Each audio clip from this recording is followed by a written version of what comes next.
Welcome to the Thom Hartmann Program. I'm Alex Lawson, filling in for Thom. It is Thursday, April 6th. A lot of news happening, but I think the main piece to kick the show off with is that about 1 hour ago, there was a vote in the Senate, what's called a cloture vote. This is where the filibuster would either hold or fail, and the cloture vote failed, which means the filibuster held 55 to 45. So the Democrats in the Senate were able to maintain the filibuster. What that means is there is no vote on Neil Gorsuch to get a lifetime appointment to the Supreme Court because of all of the reasons why he should not get that. And, you know, we've talked this week about at least four. One, it's a stolen seat. It's a stolen seat. McConnell abrogated his constitutional duty and to advise and consent. They did nothing, and they stole this seat. Two, Gorsuch is an ideological extremist. He's to the right of Scalia. Three, he was, at the best case, he was obfuscating at his confirmation hearing. I thought it was more like straightforward lying. He was asked about his opinions on things, and he basically said, I don't have one, even though you have a body of work that shows that. And four, the $17 million spent by a shadowy cabal of corporate Wall Street, we don't know, but big money power to install this guy into this seat, and he would be ruling on business that these businesses would have in front of the Supreme Court. So for at least those four reasons, and there are many more, the Democrats filibustered Neil Gorsuch, which is the same standard that Obama's Supreme Court picks were held to. So there's nothing going on there that is not routine and normal. The next steps, what McConnell does next, is what we want to watch.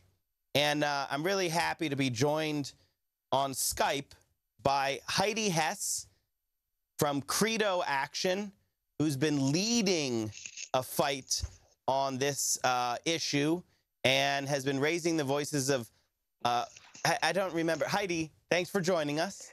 Hi. How many petition signatures did you deliver? We had over 200,000. Yeah, hundreds of thousands of people's voices demanding that Democrats stay strong in holding Gorsuch to just the same standard that Obama's previous picks were held to.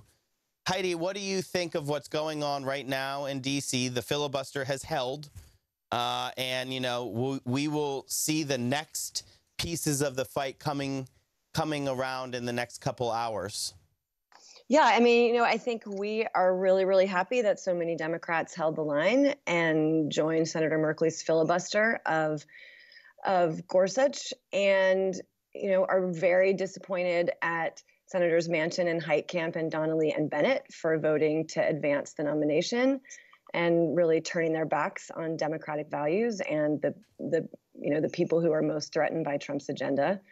We were not surprised that Republicans are on this path. You know, Gorsuch is a dream Supreme Court justice for them. So it's not surprising that this is where we are on the Republican side, but we're really pleased that Democrats really held together and held the line. So let's talk a little bit about the dream candidacy, and then I want to lay out the next, like, basically 6 or 7 steps of the showdown. He is the dream candidate of one part of the Republican Party, the corporate part of the Republican Party. This is a guy who's voted in favor of corporate money power 100% of the time. And, you know, that is specifically why McConnell and his caucus stole the seat, right? This was their commandment. Put somebody in who will work for big money power. Hopefully they'll be young, and Gorsuch is young, so that they will work for big money power, Wall Street, big insurance, big pharma for decades, and always ruling in favor of big money. Yeah, and I think not only that, but also, you know, consistently ruling against the Voting Rights Act, consistently ruling against women, you know, likely to rule against LGBTQ community, lots of other things, right, that are on the sort of more the social end of Republicans' extreme agenda. That I think they were also hoping that they could get a Supreme Court nominee who would help them sort of undermine the civil rights gains of the last decades and really and really also do that work on the court. So he's the perfect storm of tying together both sides of the horrible equation and advancing money and corporate power while diminishing civil rights for the people and diminishing the rights of people, making people have less power through an activist Supreme Court agenda. So what is next for you all in this fight? Where do you see the next kind of points where we can maybe have some impact? You're talking about the court fight or sort of where we go after? Let's stick with the court fight. Do you want me to lay out a couple of the things coming up? I mean, most of them are... No, I mean, yeah, and so we're pouring calls into key Republican offices today, right? I think that, you know, Republicans have a really important choice to make right now, right? You know, they are about to hand the Supreme Court not only to Donald Trump, who is a racist and a misogynist and a fascist, but also who's under investigation by the FBI, right? And so, and they showed us very clearly last year that, you know, they were fine to have an 8-person Supreme Court while they waited to hopefully win the presidency. So there's no rush to confirm Gorsuch. There's really no reason why they should change the rules. There's no reason to put him on when, you know, some Republican senators, let's remember, were, you know, saying that they would leave the seat open for Hillary Clinton's entire term, right? So there's some Republicans, I think, who really need to be faced with that decision. And so our members are calling them right now. And they are, you know, demanding that they make a choice that's about our democracy and about the integrity of the Constitution, and not just a choice that's for, you know, partisan gain. But Heidi, can I lay out a little bit of the boring process as it comes? And we're going to have one more segment, and hopefully we can take some calls about, you know, what people can do. I want you to definitely tell them where they can find out how to join you and your activism. But Great. So the cloture vote failed, 55-45. Now, the motion to reconsider, I believe, is happening right now. There will be a big moment when McConnell actually has to go in there and he has to make a point of order. And that is the beginning of the process of changing the rules. So he is going to make a point of order, and then there could be more procedural votes after that. So we're not sure if the Democrats are actually going to throw more procedural votes that could slow it down more, and that could happen. Then there'll be a vote on appealing the ruling of the chair. Following that vote, this is the Senate. It's if you are wondering, it's this complicated on purpose to make it very difficult to follow. There'll be a second cloture vote. So there's a second time where the filibuster has to hold. After that, 30 hours of debate. So that is what's going to push this into tomorrow. And then the final vote is going to be tomorrow. So the vote on appealing the ruling of the chair is when they would change the rules.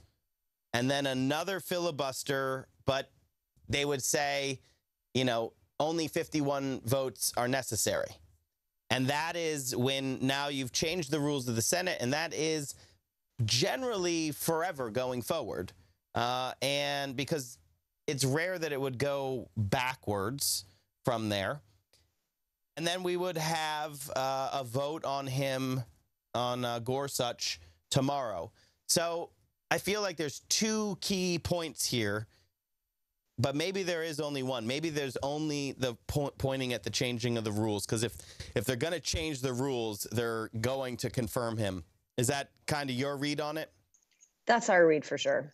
So when do you think, probably just hammer offices right now? And there are Republicans who like the process. They don't, right. Like changing the process to give the Supreme Court pick to a man under a cloud, an FBI investigation, as you said, all of that, is John McCain jumping to do this? Like there are senators who there really is a question of whether they want to do this or not. Yep, I think that's right. So we're gonna go out to a break and come back in and take some calls. But who are your main targets on the Republican side? I mean, I would think Jeff Flake, John McCain, then the moderates, Susan Collins, maybe Heller because he's up for re-election. Yep, Lisa you got them all so Murkowski. far. Yep, that's it. Those five. Those are the five. Yep. Heidi, we're going to come right back taking calls on the Supreme Court fight, which is dominating the news, even though there's an enormous amount of news happening this week. So we want to hear from you. Give us a call. Let's talk about Supreme Court, Neil Gorsuch. You're listening to the Thom Hartmann Program. I'm Alex Lawson, filling in for Thom, and we'll be right back.